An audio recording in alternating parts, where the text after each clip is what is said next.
Hi, and welcome to the Long Range Shooting and Custom Rifle Building podcast presented by Wolf Precision Incorporated, where we learn about and share long range shooting and custom rifle building. I am your host, Jamie Dotson, and welcome to the show.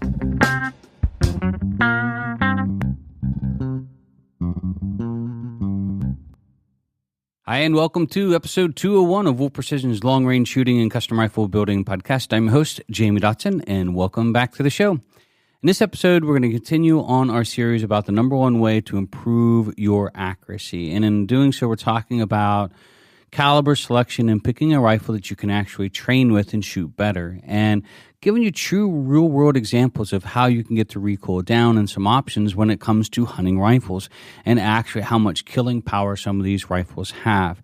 So one of the things that I've learned over the years in watching many people bring Magnums through the school is even though they may be capable of being world-class shooters, that recoil takes a toll on them.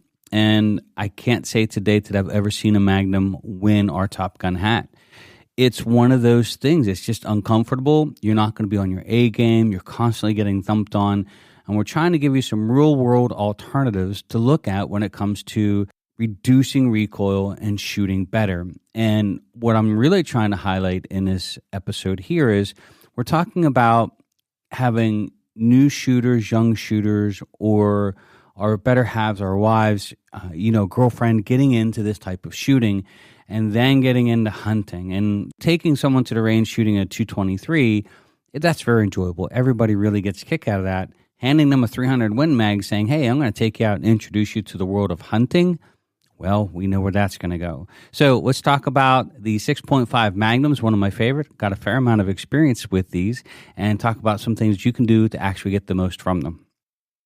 So before we get started, I do want to say a quick thank you to a couple of our sponsors. MDT is a maker of fantastic chassis.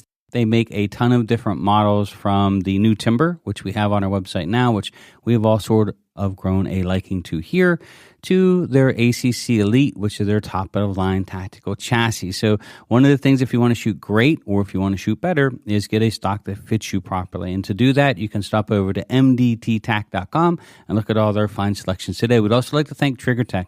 TriggerTech is the maker of fine rifle triggers. We put them in and recommend them for all of our rifles here. They are safe, which is the first and most important thing in my mind. They're easy to install and easy to adjust. You can't get yourself in trouble adjusting these triggers as far as the old 3-screw system that used to be in the traditional Remington 700. So one screw to adjust for the pull weight, and you're set and off to the races. So you can look at all their fine selections right up to their flagship, which is the Diamond. Goes down to 4 ounces in your match gun to world-class hunting triggers from the primary to the TriggerTech Special. So you can stop over and see all the great selection today. That is triggertech.com, triggertech.com. So just to reiterate what we're talking about and diving into the 6.5 Magnums, and I picked out 2 Magnums to talk about in particular simply because, one, I like it a lot, and that's the 264 Win Mag, and simply because I've got a ton of experience with it. The other one is a 6.5 PRC, something we actually build a lot of, and we think really for the Magnums in the 6.5, maybe one of the more commercially successful versions, even though there's other ones out there. I thought the 6.5 PRC would be a great example for here on the podcast. Now, when we're rating these calibers, we're saying, okay, anything that has, let's just say 1 to 10 foot-pounds of energy on the shooter, 1 to 10 foot-pounds of recoil energy, we're saying that in most case scenarios, most shooters will find that enjoyable to shoot. So they're going to go to the range and think of it, hey, you're having just as fun packing your stuff up at the end of the day as you did when you started it. And then when we start to get to that 10 to 20, we're going to say most shooters are comfortable. We're not going to say enjoyable. We're going to say comfortable. And we're saying most. When you start talking about children and young shooters and new shooters, you can really start to get them uncomfortable in a hurry just because there's a lot going on, from the recoil to even the noise, which causes a whole other issue. So the 6.5 Magnums are right at that borderline where we go from enjoyable to comfortable. And a lot of this has to do on setting up your rifle properly. And keep in mind, we're talking about killing rifles. We're talking about rifles that are capable of going out for most, if not all, big game if you use the proper bullet selection. So I'm going to start this off with the 264 Win Mag. It was one of my favorite cartridges. It was one of the first, besides the Weatherbys, of course, one of the first big 6.5 Magnums to come out. And it got a reputation as a barrel burner, which was sort of a bummer because it really wasn't. I shot one for years. I was on my personal Varmint rigs as well as one of my long-range hunting rigs for Varmint, and I actually shot that in some matches as well for some giggles just because it was such a fun cartridge to shoot. It was really easy on the shoulder. It was really devastating on animals, and even woodchucks at really long range were certainly capable. And I've actually taken it to the Northeast regional. Back then it was the Varmint Hunters regional match, which was the whole northeastern United States. And I took my hunting rifle and took third place with it with the 264 Win Mag right before I took it out on elk season. So I trained with it all summer. I shot woodchucks with it all summer. I wanted to know this rifle like the back of my hand. And it was really cool because I brought the weight of the rifle up, which we'll talk about here, and the recoil was brought down significantly, and I did not have a brake or suppressor on it. And at certain distances, I could certainly spot my own shots. I mean, it was that much of a mild recoiling rifle. So one of the things with 264 Win Mags, it used slower burning powder, so that in itself slows the recoil of the rifle down. It doesn't reduce the recoil, but it slows the velocity of the rifle coming rearward. Sort of softens the blow. And when I would shoot the rifle, a lot of times at the range, people would come up to you and be like, "Oh my God, what are you shooting?" Because it was such a loud roar. When it went off, it was like, "Oh, woo!" It sounded like a big Magnum. Hopefully that's coming off on a podcast, okay? And I would joke around a little bit. I'd pull back off the rifle and I'd rub my shoulder and give that funny look like, "Oh my God, this rifle's killing me." And truthfully, it wasn't. And I would tell them that, no, it's actually very, very, very easy to shoot. And I'd even let them shoot it. But the original advertisements for the 264 Win Mag went something like this: makes a hell of a boom, packs a hell of a wallop. And it does. When it goes off, it makes a boom that just gets your attention. But the 264 Win Mag, in my mind, is really just a great Magnum choice. And eventually I'm going to offer an ace for it just because I love the cartridge so much. Even though I think they only make brass for it once a year, if at all anymore. I'm not even sure. So we take a 264 Win Mag and we put a 143 grain ELDX, which is what we put in our other 6.5s that we talked about. The 264 Win Mag can easily run that bullet right around 29.50. And if you go by some of the older books that I keep, a lot of older reloading manuals using the same powders, it wasn't uncommon for a low pressure load to be at 3 and 3100. But I'm going to go by what the books say, and we're going to say the average is about 29.50 for a 24-inch barrel. Mine was a 26-inch barrel, so of course I got a little more velocity out of it. When loaded up with a 143 grain bullet, and talking about a 10-pound hunting rifle, you're at 15.72 foot-pounds of energy on the shooter. So we are halfway to getting to uncomfortable, from comfortable, uncomfortable. We are halfway down the comfortable chart, right? And we're saying most people will be comfortable shooting, not all. And I felt the same way. And what I did with the rifle is, without putting a brake on it, which if you took a 10-pound rifle and a 264 Win Mag and you put a muzzle brake on it and you said, I use 40% as the average recoil reduction because let's just say it's a brake or a suppressor, that's a good average. It takes it down to 11.08, which is certainly doable for most people. I would find that to be, right on the line of being what we would consider enjoyable for most people, and I think most people could tolerate that. The cool part about the 264 Win Mag, because it's got a high BC, is out to just a little over 300 yards, you still have over 2,000 foot-pounds of energy. At 600 yards, you got 1,500 foot-pounds of energy, and even out to 1,000 yards, you still have over 1,000 foot-pounds of energy. So you're getting the velocity really up there on these high BC bullets, and it really carries it out there. And it's velocity as well, keep in mind. So at 300 yards, you're still going nearly 25.67, so almost as fast as a 6.5 Creedmoor at the muzzle. And so when you combine not just the sectional density or the hardness of the 6.5, its ability to penetrate targets. If you do some research on sectional density, the 6.5 is sort of the holy grail bullet. It is a very long bullet with a narrow core, and its ability to punch through, or its toughness, is really, really high, which is why it's the most popular big game cartridge in Europe. Now, keep in mind, the most popular moose cartridge in Europe is a 6.5 by 55 Swede, which shoots the same bullet at 2,550 feet per second, and they drop moose with it every year. So here we are going nearly 400 feet per second faster, right? And in a different cartridge, of course, and we're getting that much more energy on target. Now, I'm not going to bump this rifle to 15, 17 pounds or whatever. My personal rifle, I bumped it up to about 12 pounds. So I had a little bit heavier barrel on it. The stock itself was maybe a touch heavier than most.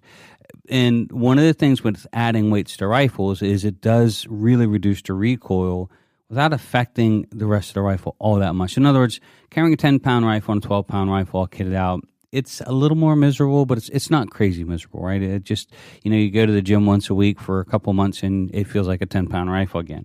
But it does a lot to recoil. So think about at a 12-pound rifle with no brake or suppressor, we're down to 13.1 foot-pounds of energy on the shooter, and we're down to 9.24 if we put a brake or suppressor on it. So we are now down in that enjoyable area, which, for new shooters or younger shooters, that really is going to be a nice ticket. You might have to carry it for them. You might have to get them a backpack to put it in the scabbard so it's on their shoulders so it's not so heavy to lug around.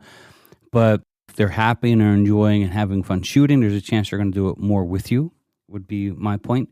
And just a fantastic cartridge the whole way around. Now, I'll do some research. I guess now that I brought it up, I have to find out if they still make brass for it. But I believe the last I checked, it was once a year they did a run, and you'll find stores that have on the shelves. I usually, do a Google search or whatever. Even years ago, I'd call a couple of stores that I know typically have a lot of different types of brass, and I could usually find some. Now, if we take the modern take on this cartridge, because the 264 Win Mag is basically a neck down 300 Win Mag or like that, and it's a long action, the 6.5 PRC is a short action version of it. So out of giggles, I just did one bullet on the 264 Win Mag. I used a 143. Keep in mind, we're going to use and really give a good example of light bullets. On the 6.5 PRC, I actually use a 110 grain bullet. So we're talking about a solid. We're talking about using something like the cutting edge, which I would consider a fantastic hunting bullet. And when you take the 6.5 PRC and you use a 110 grain bullet in it, a solid, a very low BC, 0.4, but the average velocity that I could find is going to be about 3,400 feet per second out of a 24-inch barrel. It's fast. In a 10-pound rifle, you're going to be at 13.6 foot-pounds of energy with a brake or suppressor at 9.36. If you take it a 12-pound rifle, we're at 11.28 now without any brake or suppressor. So consider that to where, the 264 Win Mag shooting a 143 grain bullet. These 264 Win Mag and a 6.5 PRC are going to run about the same speed shooting the heavies. That's why I sort of left that as an example of the 143 grain. But the 6.5 PRC, I wanted to drop it down to 110 grain bullet just to show you the example of what it would be like if you changed the bullet. So the 6.5 PRC would almost mirror the 264 Win Mag shooting the 143s and energy on shooter and all of that. But if we take that same rifle and don't do anything else with it, right, and we load in a 110 grain bullet, we're dropping the felt recoil down on the shooter to 13.65 in a 10-pound rifle and 9.36 foot-pounds of energy felt on the shooter with a brake or suppressor. What's really cool, though, if you put a brake or suppressor on here, we are now down to 11.28 foot-pounds of energy with no brake or suppressor. That's almost 30% less recoil than shooting a 143 grain. That's a lot.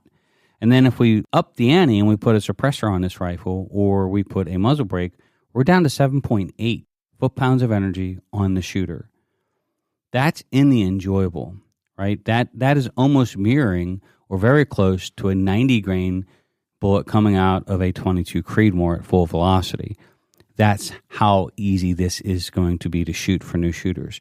So we talk to people all the time on their experiences with different cartridges, and they're like, "Oh man, this thing kicks like crazy." I'll give you an example.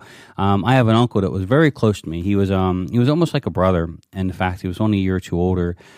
Sadly, he was murdered a couple years ago for someone wanting to steal his heavy equipment, and it was just sad. But he used to shoot, and he was one of the first ones to do the 7 WSM, right? So the 7 WSM, and when he first got the rifle, of course, it was the hot raving cartridge. He was all happy about it, but he was like, "Oh my God, this thing kicks like crazy." He goes, I can't shoot it. And I was like, "Well, what bullet are you shooting?" And I think at the time he was shooting like 160s or something like that out of it. And I said to him, like, "Hey, Rick, drop that down to like the 140s. Go out and buy the next lower grain bullet." And he goes, "Well, what difference is that going to make? I'm like, you'd be surprised, just dropping down that bullet weight a little bit, how much the rifle is going to change. And he come back after he bought those bullets after the range trip, and he was like, oh my God, it's a completely different rifle. He said, it's actually fun to shoot. He said, who would have thought just dropping down the weight of the bullet makes that much of a difference? So it made him fall in love with his own rifle, right? But when we're talking about killing horsepower, though, we're at 3,400 feet per second on this 110 grain bullet out of the 6.5 PRC. We still got lots of energy. So even at 300 yards, we're at 1,855 foot-pounds of energy. But our velocity is 2756. That's the same speed as a 6.5 Creed at the muzzle, right? And even faster than our 143s would be running. Then when we get out to, let's just say, 1,000 foot-pounds of energy, at 700 yards, it's 1,001. But our velocity is still over 2,000 feet per second. And I think, if I'm not mistaken, on Cutting Edge's website, when this is a 110 grain Cutting Edge bullet, I think they said the speed in which the performance, you want to be at, I think is something like 1,600 feet per second. So we're still in that, and double check these numbers, of course, but we're still in that window that the bullet is going to perform as it's made. But for a low recoiling rifle, at 500 yards, you've still got nearly 2,400 feet per second. You've still got nearly 1,400 foot-pounds of energy on the animal, and you've got a world-class tough bullet, and you've got the ability for the shooter to put the shot where it's supposed to be. And I would say that most big game hunting, honestly, I don't know, I'm guessing, but just going by my experiences here as a shooter, and there's probably going to be 200 or 300 yards, and in some cases closer. So at 300 yards and in, this gun is still, running real close to 2,000 foot-pounds of energy, and it's going fast, 2,800 feet per second, and of course almost 3,100 feet per second, 3,200 feet per second at 100 yards. And velocity kills. So that bullet hitting that animal at super high speeds, the cavitational wounds, the ability to punch through and break bone and drive it through the rest of the animal, all of these things matter. And when we're talking about a newer shooter being able to do that while they're not having to live in shit kicked out of them, it's a good way to have somebody shooting with you for a long period of time. I share with you some of the stories. If you go back to some of our first podcasts, when we were talking about the number one way to increase your accuracy, of lots of kids coming through the school, lots of young shooters, and lots of females coming through the school for the very first time. And a lot of times with the husbands or boyfriends with best interests in mind, bringing in heavier recoiling rifles, even 308s, and you just watch the shooters melt.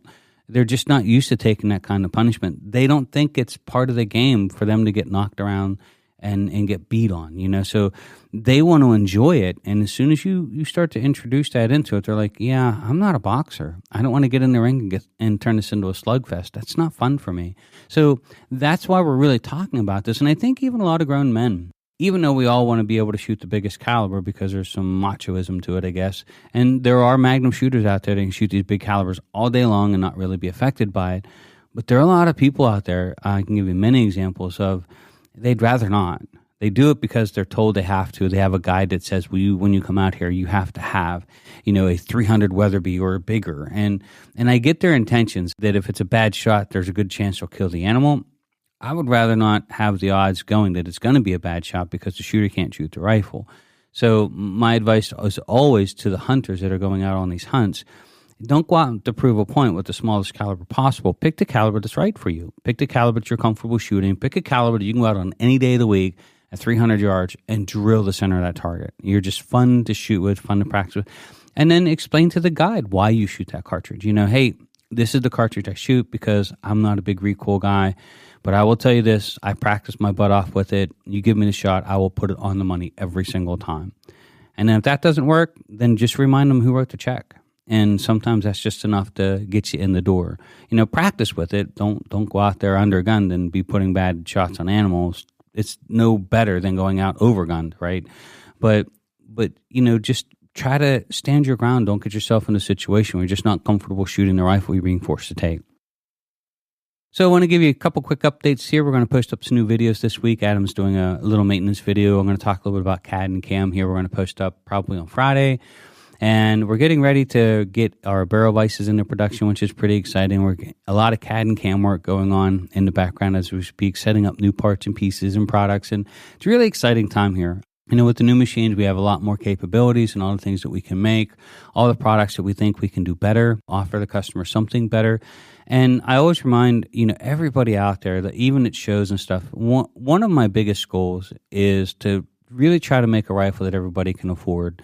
Not just a rifle that people can afford, because you can go out and buy a Savage for $500, and most people can afford that. But I'm talking about a world-class rifle. I'm talking about an extremely accurate rifle.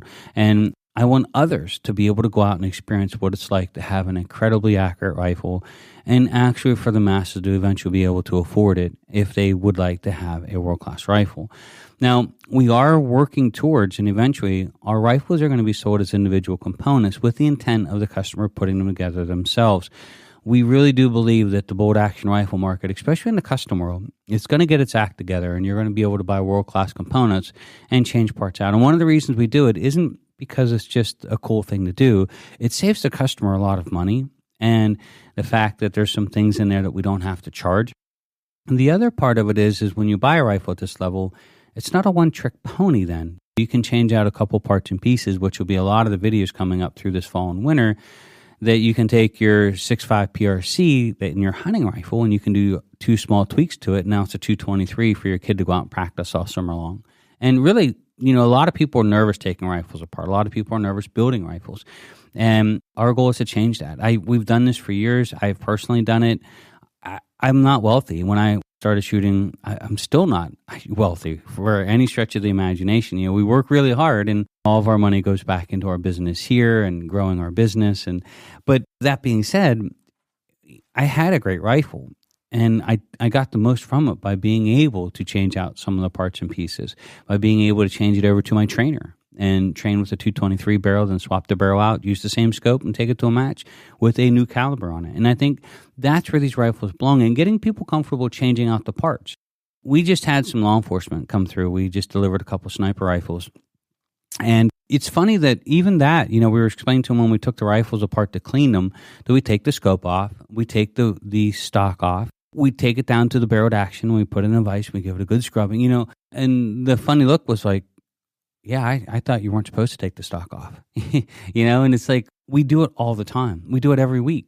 The school rifles, we tear 4 or 5 of them completely down, put them all right back together again, and go to the range, and they're hitting within a tenth of a mil of the bullseye. It's 100% repeatable.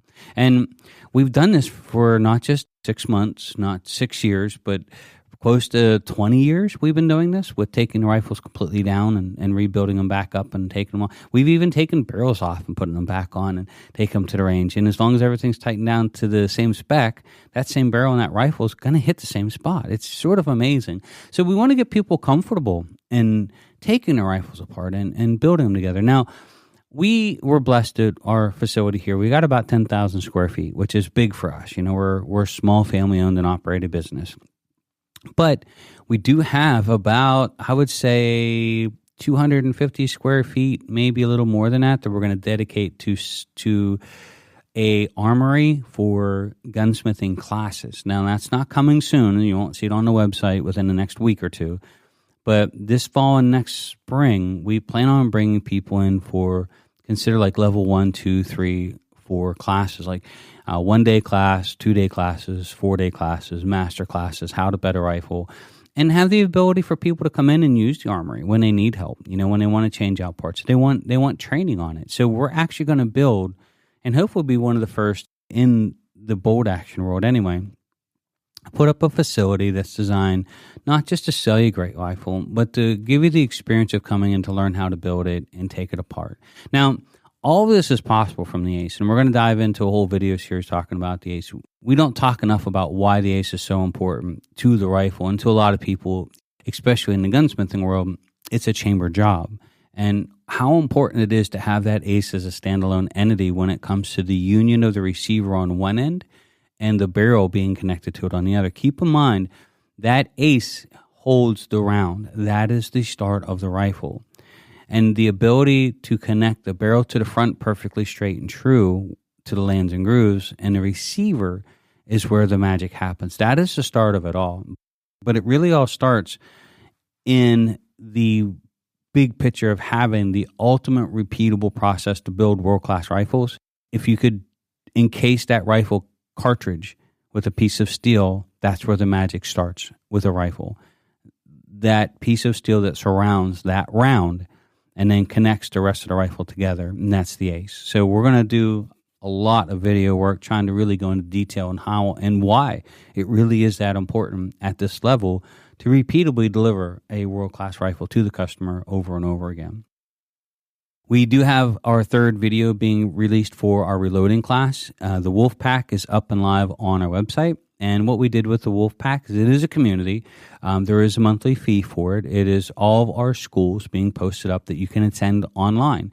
So our online long-range shooting school started off at $49.95 a month, and we never changed the price on it. So what we're doing is rather than just making it so when you sign up for the online long-range shooting school, that's what you get, we've now made it what we call our Wolf Pack, which allows you not just to enjoy the online long-range shooting school, but now you get to enjoy the added content of the reloading class at no additional charge. It's going to be included in that. And eventually all the gunsmithing and building classes will be included in there as well. So we're going to try to do a whole online series on building and maintaining the rifles.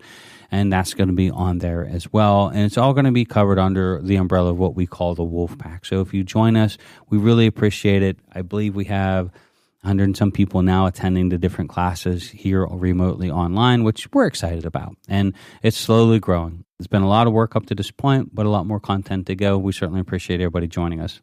If you want to learn more about the Wolf Pack, you can stop over to wolfprecision.net and just click on the link. And if you want to sign up and support the podcast through Patreon, you can still sign up for $3 a month. We certainly appreciate all the people that do that. But you'll register for the Wolf Pack and be able to attend the classes by registering through Patreon, and then come back to our website and attend the classes in chronological order as they're posted. So any video that you see is in blue is active, and then you can click on video 1, video 2, video 3 in order. So that's the best way to attend any of the classes.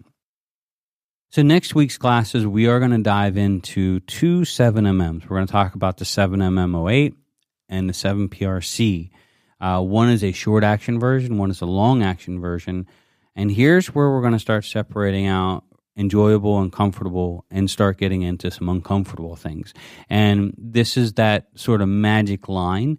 There are some things you can do to get the recoil down on the shooter, and we'll talk about those as we move forward. But we're going to work our way right up to the 30 cals, which is where I would sort of say, okay, for the point of this podcast of shooting great, getting into the bigger over 30 cal rifles, the recoil is going to be so high that unless you're a Magnum shooter, there's no sense in having this conversation of trying to improve newer shooters shooting it. So we're looking forward to the 7MMs. They are a magical round. The 7mm08 is really one of the bigger cartridges in short action that was a big game animal. We know people that have gone to Africa and killed everything in Africa with one outside of dangerous games. So they're certainly capable cartridges. They do have a little bit more recoil, and there are some ways around them, which we'll talk about. But we're going to get into the 7MMs on the next podcast and talk about felt recoil on the shooter. And we're going to use the 7mm08 and the 7PRC as great examples of both. So thank you, everybody, for taking the time to join us here on the podcast. I really appreciate it. It's really been awesome, all the people that call in and talk. Our phones are always open. One of the things I think that separates us the most from anybody out there that builds rifles is if you call in and you need to talk to somebody, that's one thing that we're known for is we'll take a few minutes to talk to you on the phone. We'll go over your builds. We'll answer questions about calibers if you're thinking of building a rifle on weight, and some tricks of the trade. If you're using an ultra lightweight rifle, how can I get the weight of it to let my kids shoot it? Lots of great stuff. But I always tell people we're a phone call away if you need us for anything. Myself and Adam and Lori and anyone on the team here will gladly take a few minutes to speak to you on the phone. If you go on our website, our phone number is there. So I'm often amazed on how many companies now have a contact form, and I get it because sometimes you do spend a lot of time on the phone.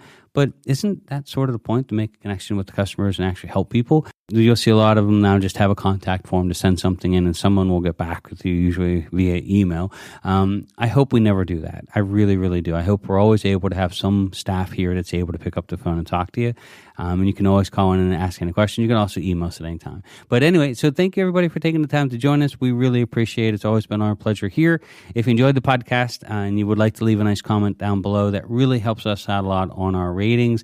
And if you would like to share the podcast, you're more than welcome to, and that helps us out a lot as well. So my name is Jamie Dotson. I'm your host. Thank you for joining us, and you are listening to Wolf Precision's Long Range Shooting and Custom Rifle Building Podcast.